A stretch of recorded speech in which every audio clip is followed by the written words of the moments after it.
এখন? 11টা? আর 3-4 ঘন্টা ওখানে কাটিয়ে আসতে পারতে। এখন ঢোকার টাইম হলো তোমার বাড়িতে।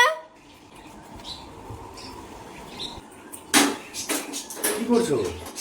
ভাত বাড়ছি। ভাত বাড়তে হবে না। খেয়েছো তুমি?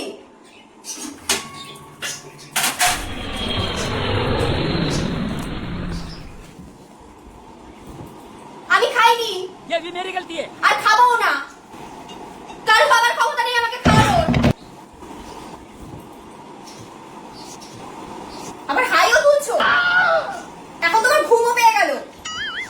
এখন তুমি ঘুমাবে। আমি যে খাইনি তার কোনো পরোয়াই নেই। তুমি খেয়ে দিয়ে এসছো বাইরে থেকে। তোমার চাকরিওয়ালা লোক হয়ে গেছে না অনেকে। যাও না, তাদের কাছে চলে যাও। পটিতে গেলাম।